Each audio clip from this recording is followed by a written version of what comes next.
नमस्कार दोस्तों। आज की इस वीडियो में मैं आपको लौकी, तोरी, कद्दू की 3G कटिंग करके कैसे हम उस पर ज़्यादा से ज़्यादा फल ले सकते हैं उससे जुड़ी हुई जानकारी मैं विद डायग्राम आपको यहाँ एक्सप्लेन करने वाला हूँ कि कैसे हम तोरी, लौकी और कद्दू की 3G कटिंग कर सकते हैं। तो सारी जानकारी आपको इस वीडियो में मिल जाएगी। तो चलिए दोस्तों, वीडियो को स्टार्ट करते हैं। साथ ही दोस्तों, चैनल पर फर्स्ट टाइम चैनल को सब्सक्राइब जरूर कर लीजिएगा। वीडियो अच्छी लगे वीडियो लाइक और शेयर जरूर कीजिएगा। तो देखिए दोस्तों, आज मैं आपको कद्दू की बेल पर 3G कटिंग का पूरा प्रोसेस इस वीडियो के अंदर एक्सप्लेन करूंगा। आप चाहे लौकी, तोरी की बेल पर सेम तरीके से आप 3G कटिंग कर सकते हैं। तो यहाँ पे देखिए, मेरे पास यहाँ पे एक कद्दू की बेल है जिसको मैंने ज़मीन में लगाया हुआ है। आप चाहे गमले के अंदर आपने अगर कद्दू की बेल लगाई हुई है उस पर भी आप 3G कटिंग कर सकते हैं। तो यहाँ पे आप देख रहे हैं जो मैंने ज़मीन के अंदर अपनी कद्दू की बेल लगाई है, यहाँ पे मैंने 3 से 4 सीड्स लगाए हैं, यानी 3 से 4 प्लांट लगाए हुए हैं। इसी वजह से यहाँ पे जो ब्रांचेस है वो काफ़ी ज़्यादा है। तो यहाँ पे देखिए, जो हमारी ज़मीन के अंदर मैंने अपनी यहाँ कद्दू की बेल लगाई हुई है, उसकी हमें मेन स्टेम जो हमारी मेन ब्रांच होती है उसको हमें यहाँ पे मैं ढूंढ लेता हूँ। उसको ढूंढने के बाद देखिए, मैंने इस पर पहले यहाँ पे 1G कटिंग की हुई है। और 1G कटिंग करनी कैसे है वो मैं आपको डायग्राम से पहले एक्सप्लेन कर देता हूँ। उसके बाद को आपको समझ में आ जाएगा कि आपको 1G कटिंग कैसे करनी है और किस रीजन से आपको 1G कटिंग करनी है। तो देखिए दोस्तों, मैं आपको डायग्राम से 1G कटिंग यहाँ पे एक्सप्लेन करने वाला हूँ। तो देखिए, ये हमारा ग्राउंड है और ग्राउंड के नीचे जो होता है हमारा, और हमारी जो बेल होती है तोरी, लौकी या फिर कद्दू की बेल होती है, उसकी रूट्स हमारी नीचे होती हैं। तो यहाँ से हमें कुछ नहीं करना है, सिर्फ मैं आपको डायग्राम के थ्रू बताने वाला हूँ। तो नीचे हमारे पौधे के रूट्स होते हैं। तो सबसे पहले प्लांट की रूट्स बनती है और फिर प्लांट की स्टेम बनती है। जो हमारी मेन स्टेम होती है वो रूट्स के बाद बननी स्टार्ट होती है। तो यहाँ पे देखिए, मेन स्टेम मैंने बना दी है। मेन स्टेम बनाने के बाद मैं देखिए यहाँ पे कुछ लीव्स बना देता हूँ जो हमारी इससे हमारी साइड ब्रांचेस यहाँ पे निकलेगी। तो यहाँ पे बात आती है, तो सबसे पहले बात करते हैं जो हमारी मेन ब्रांच में जो रूट से 5 से 6 पत्तियाँ, यानी रूट से ऊपर 5 से 6 पत्तियाँ में से हमें कोई भी साइड ब्रांच हमें यहाँ पे नहीं निकलने देनी है। तो हमें इनको कट कर देना है। यहाँ पे जो पत्तियाँ हैं इनको लीफ को हमें कट करके इसको बाहर निकाल देना है। और आज साथ ही 5 से 6 पत्ते छोड़ने के बाद जब मेन ब्रांच में 6 से 8 पत्तियाँ आ जाएं तब हमें करनी है 1G कटिंग। यानी नीचे की 5 से 6 पत्तियाँ यानी 6 ब्रांच हमें कट करने के बाद जो ऊपर हमारी 6 से 8 ब्रांचेस निकलेगी या पत्तियाँ निकलेगी, उनको गिनने के बाद, यानी 6 से 8 पत्तियाँ हो जाने के बाद या ब्रांच हो जाने के बाद हमें कर देनी है 1G कटिंग। यानी उस स्टेम को हमें स्टेम की टिप को हमें कट कर देना है। कट करने के बाद देखिए, ये हमारी जाती है 1G कटिंग। और जो हमारी स्टेम पे हम यहाँ पे कट करते हैं उसको बोलते हैं हम मेन स्टेम। और इसी स्टेम को हम बोलते हैं 1G जनरेशन, यानी फर्स्ट जनरेशन ब्रांच भी हम इसको बोलते हैं। और यहाँ पे जाती है हमारी 1G कटिंग।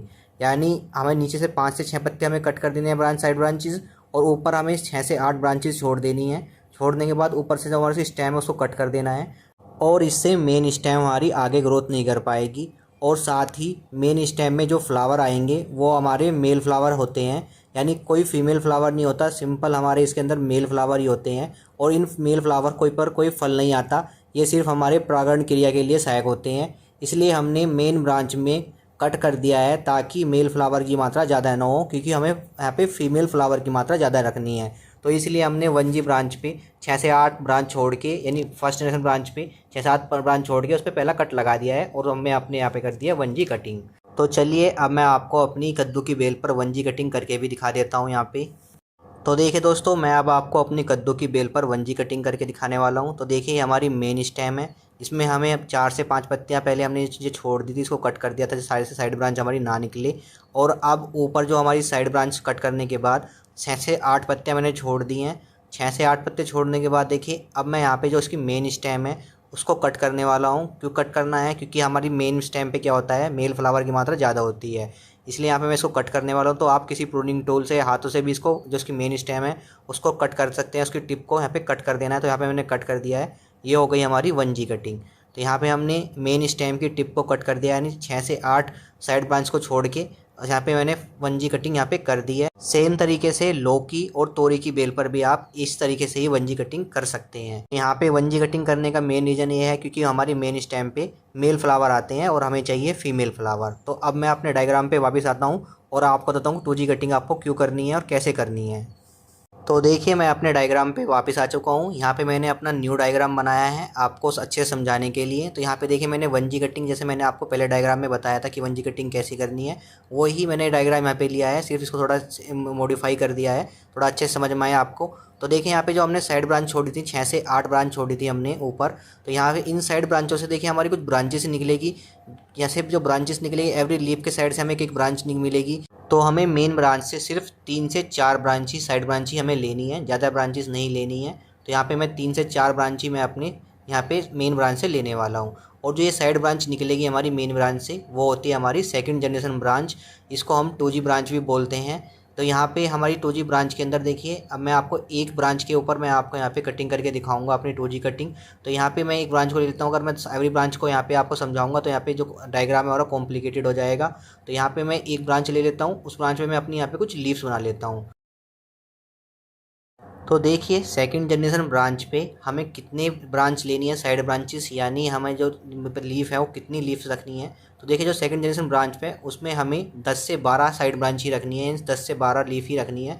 और 10 से 12 लीफ हो जाने के बाद हमें जो उसका स्टेम है यानी उसकी टिप है उसको कट कर देना है, और कट करने के बाद हो जाएगी हमारी 2G कटिंग।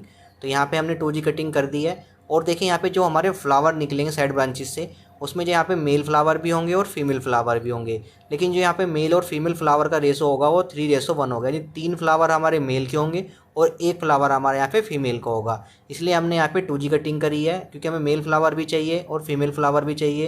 तो यहाँ पे हमने सिर्फ 10 से 12 पत्तियाँ ही रखनी है, 10 से 12 साइड ब्रांच ही रखनी है अपनी 2G जनरेशन ब्रांच के अंदर। तो यहाँ पे मैंने 2G कटिंग कर दी है। और अब मैं आपको अपने कद्दू की बेल पर 1G कटिंग का रिजल्ट और 2G कटिंग कैसे करनी है वो दिखा देता हूँ। तो देखिए दोस्तों, ये कद्दू की बेल है, इसमें जो हमारी मेन ब्रांच है उसमें मैंने देखिए आपको दिखा रखा है यहाँ पे स्क्रीन में, यहाँ पे आपको दिखाई दे रहा होगा मैंने 1G कटिंग की थी। और 1G कटिंग करने के बाद देखिए इसके अंदर साइड ब्रांचेस निकलनी स्टार्ट हो गई है। और 1G कटिंग करने के बाद देखिए साइड ब्रांचेस जो निकली हैं उसमें देखिए हमारे जो मेल है और फीमेल फ्लावर होते हैं कुछ तो यहाँ पे 3:1 होता है, यानी 3 फ्लावर हमारे मेल फ्लावर होंगे और 1 फ्लावर हमारा यहाँ पे फीमेल फ्लावर होगा। तो यहाँ पे देखिए एक फीमेल फ्लावर है जिसमें हमारा क्या है जो फल बन रहा है, यानी फीमेल फ्लावर पे ही हमारा फल बनता है। और अभी जो साइड ब्रांच है हमारी सेकंड जनरेशन ब्रांच है वो अभी आगे बढ़ रही है। जब इस पे 8 से 10 हमारी लीफ यानी साइड ब्रांचेस निकल जाएंगे तो फिर मैं इसका मेन स्टेम जो हमारा टिप है उसको कट कर दूंगा, ताकि जो सेकंड जनरेशन से ब्रांच से हमारी थर्ड जनरेशन ब्रांच हमारे यहाँ पे निकले। तो देखिए यहाँ पे मेरे 3 से 4 कद्दू की बेल हैं जिसमें मैंने 1G कटिंग की हुई हैं। और 1G कटिंग करने के बाद यहाँ पे देखिए साइड ब्रांचेस निकलनी स्टार्ट हो रही हैं। जो मेन ब्रांच पे सिर्फ हमारे मेल फ्लावर आते हैं और साइड ब्रांच पे देखिए हमारे 3:1 पे हमारे जो फ्लावर आते हैं, 3 फ्लावर हमारे मेल फ्लावर रहेंगे और 1 फ्लावर हमारा फीमेल फ्लावर रहेगा जिसमें हमारा फल रहेगा। तो अब मैं डायग्राम पे वापस आ जाता हूँ और आपको 3G कटिंग के बारे में बताता हूँ। तो देखिए दोस्तों, मैं अपने डायग्राम पे वापस आ चुका हूँ। यहाँ पे मैंने डायग्राम को दोबारा से मॉडिफाई कराया आपको अच्छे से समझाने के लिए। तो यहाँ पे देखिए 1G और 2G कटिंग मैंने पहले आपको डायग्राम में एक्सप्लेन कर दी है। अब देखिए जो 2G ब्रांच होती है उससे हमारी साइड ब्रांचेस निकलती हैं और इन साइड ब्रांचों को हम बोलते हैं थर्ड जनरेशन ब्रांच। तो यहाँ पे भी जो हमें ब्रांच लेनी है वो 3 से 4 ही ब्रांच लेनी है, ज़्यादा ब्रांचेस हमें नहीं लेनी है। और इन साइड ब्रांचेस पे हमारी जो लीफ आएंगी, इन साइड ब्रांचेस आएंगी, तो पहले मैं उसको बना लेता हूँ अच्छे से। तो यहाँ पे जो मैं ब्रांच मैंने बना दी है यहाँ पे, अब देखिए जो हमारी ब्रांच है इन पे जो फ्लावर आएंगे हमारे एवरी ब्रांच से हमारा एक एक फ्लावर निकलेगा, यानी फीमेल फ्लावर ही आएंगे यहाँ पे। यानी थर्ड जनरेशन ब्रांच पे हमारा कोई मेल फ्लावर नहीं आएगा, सिर्फ जो हमारी ब्रांच निकलेगी साइड ब्रांच उससे हमारा एक एक फ्लावर निकलेगा जो हमारा फीमेल फ्लावर रहेगा और उससे हमें एक फल मिलेगा। यानी थर्ड जनरेशन ब्रांच से हमें एवरी साइड ब्रांच से एक एक फल मिलेगा। तो हमें थर्ड जनरेशन ब्रांच पे कोई कटिंग नहीं करनी है, आप चाहे कटिंग कर सकते हैं, उससे कोई फ़र्क नहीं पड़ेगा, क्योंकि हमें सिर्फ मेल फ्लावर नहीं चाहिए थे, हमें सिर्फ फीमेल फ्लावर चाहिए थे। तो हमें एवरी ब्रांच से सिर्फ फीमेल फ्लावर ही मिलेंगे थर्ड जनरेशन ब्रांच से। तो यहाँ पे हमें 3G कटिंग नहीं करनी है, सिंपल ये हमारा 3G कटिंग का प्रोसेस है। यहाँ पे हमें जो एवरी ब्रांच से यहाँ पे एक एक फल हमें मिलेगा। इससे हमें क्या होगा, हमारी जो ब्रांचेस होंगी जितनी भी हमारी थर्ड जनरेशन ब्रांचेस होगी उनके एवरी साइड ब्रांचेस से हमारे एक एक फल मिलेगा, जिससे हमारे फल की मात्रा काफ़ी ज़्यादा होगी और यहाँ पे हमारी 3G कटिंग का प्रोसेस हो जाता है कंप्लीट।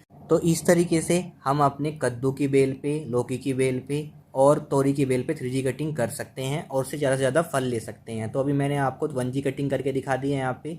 और 1G कटिंग करने के बाद देखिए मेन ब्रांच से हमारी साइड ब्रांच बननी स्टार्ट हो चुकी है, यानी जो हमारी सेकंड जनरेशन ब्रांच है वो स्टार्ट हो चुकी है। उसमें अभी 4 से 5 लीफ यानी 4 से 5 साइड ब्रांच निकली हैं। तो अभी जब ये साइड ब्रांचेस हमारी 8 से 10 हो जाएंगी तो फिर मैं इसके सेकंड जनरेशन ब्रांच में से इसकी मेन स्टेम, मेन टिप को उसको कट कर दूंगा, जिससे हमारा 2G कटिंग का प्रोसेस कंप्लीट हो जाएगा। और 2G कटिंग करने के बाद जो सेकंड जनरेशन ब्रांच से जो हमारी साइड ब्रांचेस निकलेगी वो होंगी हमारी थर्ड जनरेशन ब्रांचेस, जिसपे हमारे एवरी ब्रांच साइड ब्रांच से हमारा एक फ्लावर आएगा जो हमारा फीमेल फ्लावर होगा, जिसपे हमारा फल लगेगा। और इस तरीके से हम कद्दू की बेल से ज़्यादा से ज़्यादा फल ले सकते हैं एक साइड ब्रांच से।